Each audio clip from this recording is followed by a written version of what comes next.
हे लोक अशी आहेत ना दादा, ह्या लोकांवर खऱ्याला खरं मानायला फार वेळ लागतो. इथे 4 माणसं एकच खोटं बोलली की खोटं सुद्धा खरं होतं. खरं आहे की नाही? एक ट्रेंड तयार झाला ना की तो चालतच राहतो. ज्या देवाचा प्रचार जास्त त्या देवाला गर्दी जास्त आहे. मला वाईट या गोष्टीचं वाटतं, हे जर असंच चालत राहिलं तर काही दिवसांनी मराठी शिक्षण सुद्धा राहणार नाही. फक्त इंग्लिश मीडियम असेल. लोक मराठी विसरून जातील. साध्या भाषेत सांगू का, आपल्या बापाला बाप म्हणलं तरच लोक खानदानिक म्हणत असतात. आपला धोत्रातला असला म्हणून शर्टावाल्या किंवा पॅन्टीवाल्याला बापाला बाप म्हणायचं नसतं. आपला वेडा असला म्हणून दुसऱ्याला म्हणायचं नसतं. आपला तो आपलाच असतो. आपली संस्कृती, आपला धर्म, आपली माती, ही ताकद लक्षात घ्या. लेक आहे म्हणून सांगते, जपा, नाही तर अवघड होईल. तुमची पोरं बंगला बांधतील याची गॅरंटी मी देते, लिहून घ्या. तुमची पोरं बंगला बांधणार याची गॅरंटी मी देते, पण त्या बंगल्यात तुम्हाला ठेवणार नाही याची सुद्धा गॅरंटी मीच देते. बंगला बांधून काय करता, त्यात राहायला पण तुम्ही पाहिजे ना. म्हणून विनंती आहे, जरा ज्ञानेश्वरी गाथा हातात घ्या माय मावल्या. किती मातृत्वाचा किती अपमान आहे बघा ना. एखाद्या आईला विचारलं ना का हो, ती म्हणते माझा मोबाईल दिल्याशिवाय ग बसत नाही. म्हणजे पहिलं लेकरू आईकडे गेलं की गप्प बसायचं, पण आताचं लेकरू आईकडे गेलं तरी ग बसत, पण मोबाईल दिला ग बसतंय. हा मातृत्वाचा अपमान आहे की लेकरू आईच्यानं गप्प बसत नाही, लेकरू आईकडे जाऊन शांत होत नाही. हे तुम्हाला वाटलं पाहिजे काहीतरी, काहीतरी म्हणजे कळतंय ना. हा, काहीतरी वाटू द्या. जनाची नाही कळतंय की तुम्हाला, मला कळतंय कळतंय कळतंय की कळतंय, पण वळत नाही. एखाद्या आईला म्हणलं ना का आई लेकराला मोबाईल देता, हा मोबाईल घेतल्याशिवाय गप्पच बसत नाही, स्वयंपाकच करू देत नाही, कामच करू देत नाही, तेवढंच नादी लागतंय. नादी लावती अगं, मग थोडे वेळ देत जा. एकदा मोबाईल घेतला की कुणाच्या बापाचं ऐकत नाही, तुझं ऐकत नाही. तुझं निर्मळच्या माय मावल्या, तुझं अगं 45चं तुझ्या शब्दाच्या बाहेर नाही, 1.5-2चं ऐकत नाही. विनोद कळला पाहिजे बरं का. विनोद न कळणं हा सगळ्यात मोठा विनोद आहे. कीर्तन झाल्यावर एक हसत होता, म्हणलं झालं आता का हसतो, ती म्हणला ताई सुरुवातीचा विनोद आता कळला. एवढ्या वेळ करीत काय होता. काय नमुने मला तर भेटतात दादा. एका गावाला कीर्तनाला गेले, कीर्तन झाल्यावर एक कार्यकर्ता उभा राहिला. ती म्हणला आपल्या गावात हरिभक्त परायण कुमारी शिवलीलाताई पाटील आल्या, त्यांनी काही सुंदर कीर्तन केलं, वा वा वा. माझ्या गावाल्यातर्फे माझ्या कुटुंबातर्फे ताईंना भावपूर्ण श्रद्धांजली. म्हणलं मेल्या मी आहे, मारतो का काय. लोकांना बोलायची सवय नसते महाराज. लोक लय नमुन्याची, काय बोलतील याचा भरोसा. विनंती आहे महाराज, थोडेसे सावध व्हा. तुकोबा म्हणले वयाच्या 22व्या वर्षी सावध झालो, सावध झालो, सावध झालो, हरीच्या आलो जागरण. तर माय तुमच्यात कमी ताकद नाही ग. अगं नुसतं सामर्थ्यानं तुम्ही संसार सांभाळावा. अरे जगद्गुरु तुकोबारायांची बायको, तुकोबारायांच्या बायकोचं नाव पण जिजाई होतं बरं का. तुकोबाराच्या 2 बायको होत्या तुकोबांना. एकीचं नाव काय होतं जिजाई आणि एकीचं जिजाई नावाची बायको. ताकद लक्षात घ्या. एका जिजाईनं आपला पुत्र दिला म्हणून हिंदवी स्वराज्य उभा टाकलं, एका जिजाईनं आपला धनी दिला म्हणून परमार्थाचा कळस उभा टाकला. ही दोनही जिजाई सामर्थ्यवान होत्या. तुम्ही टाळ्या वाजवताय पण माझ्यावर उपकार केल्यासारख्या वाजवताय. तुमची टाळी कशी आहे, देरगी देरगी देरगी देरगी दे होत्या वय जिजाई धरवडी काय कर धरगी घे घे. दान करताय भिकाऱ्याला. अरे जरा तरी प्रेम दाखवा की, है ना. विनंती रे, भक्ती प्रेमाविना ज्ञान नको देवा. प्रेम नसेल तर करण्यात मजा. प्रेम पाहिजे महाराज, आहे की नाही. असं मी काय तुमचं वाटोळं केलंय का तुमच्या बांध्याला माझा बांध कळतो का. बांध कळतो ना. आता तुम्ही काही शेतकरी नाही पण बांध महाराज बरं का. तुमच्या घरा शेजारी माझं घर नाही, मी तुमची शेजारी नाही, तुमची नणंद नाही, तुमची जाऊ नाही, आहे का काय. तुमचा माझा काही संबंध आहे का. कुशल तोंड घेऊन नाही म्हणतो मग काय मराय आले का इतक्या लांब. अरे पाहुणे 400 आले ना. अरे जरा तरी हायवे म्हणायचं. नाही नाही नाही, अरे हायवे संबंध कसा नाही. तुमचं माझं नातं जरी रक्ताचं नसलं ना, तुमचं माझं नातं भक्तीचं आहे. एखाद्या वेळेस रक्ताचं नातं दगा देईल पण भक्तीचं नातं दगा देणार नाही, विश्वास देतो. विनंती आहे रे, या नात्यातला एकही शब्द तुम्ही सांभाळला ना, तुमचं आयुष्य सावरल्याशिवाय राहणार नाही. कारण बोलणारी जरी मी असले तरी बोलवून घेणारा जगाचा मालक आहे. हे माझ्यामुळे नाही होत रे. कोण आहे मी? जितनी मेहरबानी आपने की उतनी मेरी औकात नहीं. कृपा है मेरे गुरु और मेरे माँ बाप की, नहीं तो मुझ में ऐसी कोई बात नहीं. ही सगळी कृपा त्यांची आहे की सामर्थ्याने हे लेकरू इथं उभा आहे. चला, आजच्या सायंटिफिकली भाषेत जेनरेटिक जनरेशन म्हणतो आम्ही. जेनरेटिक अनुवंशिकता तुकोबा सांगतात 450 वर्षापूर्वी. जे विज्ञान तुम्ही आज शिकता ना, ते तुकोबा 450 वर्षापूर्वी सांगतात. माझ्या वडिलांची मिरास आहे गा देवा, तुझी चरण सेवा साधावा या पांडुरंगा. मला जे मिळालंय ते माझ्या बापाचं आहे. म्हणजे डॉक्टरला कोणी म्हणलं की नाही, अहो डॉक्टर मी तर गोड खात नाही पण मला शुगर झाली. डॉक्टर म्हणतो कस काय? तू म्हणतो मला काय माहिती. डॉक्टर म्हणतो शक्य आहे. ती म्हणतो कस काय शक्य आहे? ती म्हणतो तुझ्या बापाला होती म्हणून तुला होऊ शकते. कुणामुळे झाली? अगदी तसं असतं परमार्थाचं. तुम्ही केलं ना, तुमच्या लेकराला आपोआप मिळतं. माय माऊल्या तुम्ही केलं ना, नीट शास्त्र आहे का? धर्मशास्त्र आहे. बायकोचं नवऱ्याला मिळतं, पुण्य बायकोनं करावं. अव वृंदेनं तपश्चर्याला बसावं, जालिंदराने त्रैलोक्य जिंकायची ताकद ठेवावी. जालिंदर भगवान शिवाच्या जठेमधनं ज्यांचा जन्म झाला त्यांचं नाव जालंधर. जालंधराच्या पत्नीचं नाव वृंदा. तुळस वृंदावन. ती वृंदा इतकी पतिव्रता होती, ती तपश्चर्याला बसली की जालिंदर कुठल्याही युद्धाला गेलं तरी युद्ध जिंकायचा. बायकोचं नवऱ्याला मिळतं पापही आणि पुण्यही. तुम्ही पापही केलं तरी नवऱ्याला भोगावं लागतं आणि तुम्ही पुण्यही केलं तरी. म्हणून आपल्या संस्कृतीमध्ये सगळे सण समारंभ बायकोसाठीच आहेत. हरतालिकेचं व्रत बायकोलाच आहे. वड सावित्रीची पौर्णिमा बायकोसाठीच आहे. संक्रांत बायकोसाठीच आहे. त्याचं कारण आहे, नवऱ्याचं बायकोला मिळत नाही पण बायकोचं नवऱ्याला मिळतं म्हणून बायकोनं सामर्थ्यानं गोड राहिलं पाहिजे. ही ताकद आहे रे. हे शास्त्र आहे, त्याला आपण बदलू शकत नाही. म्हणून माय तुमच्यात इतकी ताकद आहे ना, इतकी ताकद आहे ना. तुकोबांची बायको जिजाई, तिला कधीच माहीत नसायचं की देव कुठल्या डोंगरावर आहे. देव म्हणजे तुकोबा. तुकोबा आपला नवरा कुठल्या डोंगरावर आहे, कारण तुकोबा काही सांगून जात हा. तरी कधीच जिजाई तुकोबारांना सोडून जेवल्या नाही. भाकरी करायच्या आणि भामचंद्र डोंगर, भंडारी डोंगर, चौरस्त्यात उभा राहायच्या. चौरस्ता कळतो? चौक जिकडून 4 रस्ते फुटतात, त्या चौरस्त्यात उभा राहायच्या. प्रत्येक वाटेला कान लावायच्या. अशा वाटेतनं विठ्ठल विठ्ठल असा जयघोष येईल त्या वाटेनं जायच्या. कारण तुकोबारायच्या मातीहून चालायची. ती माती सुद्धा पांडुरंगाचं नामचिंतन करायची. इतकी ताकद तुकोबांच्या चरणात. ताकद लक्षात घ्या. तिकडे जायच्या, पोहोचायला दिवस लागायचा. एके दिवशी चालता चालता पायात काटा रुतला. अहो त्या पायातला काटा जगाच्या मालकाला रुतल्यासारखं झालं. विश्वाचा मालक, त्रैलोक्याचा नाथ. अरे माझ्या जगाच्या मालकानं यावं वैकुंठ सोडून आणि जिजाईचा पाय हातात घ्यावा आणि मांडीवर ठेवावा. कुणाचा पाय हातात घेतला? जिजाईचा. आणि मांडीवर ठेवला. जिजाईने म्हणावं देवा असं काय करता? अख्खं विश्व तुमच्या चरणावर मस्तक ठेवायला तळमळतं. अरे जीव गेला तरी तुमचं चरण कोणाकोणाला भेटत नाही. इतकं पुण्यवान तुमची चरण, अहो तुम्ही माझा पाय हातात घ्यावा का? म्हणे गप जिजा,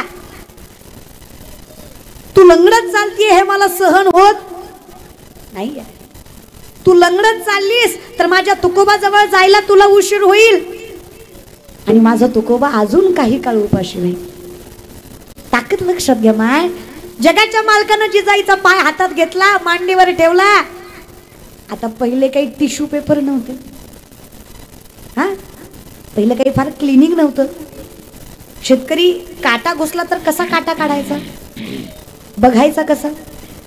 तोंडातला थुका घ्यायचा, पायाला लावायचा आणि त्याच थुक्यानं काटा दिसतोय का बघायचा. आता कुठे पाणी शोधायचं? जगाच्या मालकानं तोंडातला थुका घेतला, जिजाईच्या पायाला लावला, पुन्हा ते बोट घेतलं, पुन्हा तोंडात घातलं. रखमाई मातेला फार राग आला. शेवटी बायको आहे ना ती देवाची. अहो देवा, अख्खं जग तुमच्या पाया पडतो. विश्वाचा मालक आहे, विसरले का काय तुम्ही? तुमच्या इशाऱ्यावर चंद्र सूर्य चालतो, तुमच्या इशाऱ्यावर पृथ्वी फिरते. अरे तुमच्या इशाऱ्यावर हे सगळं विश्व चालतं आणि असा विश्वाचा बाप तुम्ही, जगाचा मालक तुम्ही. तिच्या पायाची धूळ तुमच्या तोंडाला लागते, कळत नाही तुम्हाला? मला नाही बाबा हे सहन होत. विचार करा ना जरा. अहो साधी बाई ती, तिचा पाय हातात घेतला तोपर्यंत ठीक आहे, पण तिची धूळ तुमच्या तोंडात चालली आहे, कळत नाही तुम्हाला? पांडुरंग म्हटला, रुक्मिणी तुला काय वाटतं? अगं तिच्या पायात काटा घुसवणारा मीच होतो,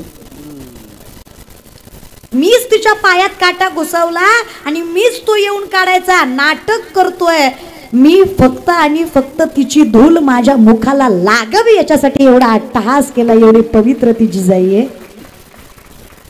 त्या जिजाईची धूळ जगाच्या मालकानं चाटावी इतकी ताकद एका पतिव्रतेवर आहे, एका बाईमध्ये. तुम्ही येड्या नाही ग, लय गोड आहे ग माय, तुम्ही लय निर्मळच्या बाया, तुम्ही तर लय गोड आहे ग. आई शपथ तुम्ही लय गोड आहे, तुमचं तोंड सोडलं तर तुम्ही लय गोड आहे ग. पण तोंडाचा हाय झाला प्रॉब्लेम बाकी आहे. अहो महाराज, असं नवरा बायकोचं भांडण लागलं, बायको म्हणजे तुम्हाला माझी कदर नाही, तुमचं घरदार शेती बारी आई बाप बहीण भाला सगळं मी सगळं मी एकटी सांभाळते, मी काय काय सांभाळू. नवरा म्हणला तुझ्या पाया पडतो, सगळं मी सांभाळतो, तू फक्त तोंड सांभाळ. नाही ग, गोड आहे ग तुम्ही माय, पण तोंड फक्त सांभाळायचं. का माहित? कारण ज्या घरातल्या स्त्रीनं मुख सांभाळलं आणि ज्या घरातल्या पुरुषानं नीतिमत्ता सांभाळली, त्या घरातला भगवंत आणि लक्ष्मी कधीच दुरावत नाही, हे न्यायशास्त्र वर्णन करतात. वाणी रसवती यस्य यस्य श्रमवती क्रिया लक्ष्मी दानवती यस्य सफलम तस्य जीविता. अगदी सोपं आहे. मग असोनी तुम्ही कुठेही असलात तरी काही हरकत, काळा वेळ नाम उच्चारिता दोन्ही पक्ष पाही. जगाच्या मालकाचं नाव तुम्ही कुठेही घेऊ शकता, कसंही घेऊ शकता, पाप देत पुण्याची गणना कोण करी. अहो काय सांगायचं, जगद्गुरु तुकोबाराय, जगद्गुरु तुकोबाराय शौचालयाला गेले आणि तिथंच भगवंताचं नाम घेतायत. बंबाजी बुवा, बंबाजी बुवा त्या काळातले फार मोठे विद्वान होते, शास्त्रवेद पाठ होते बुवाला.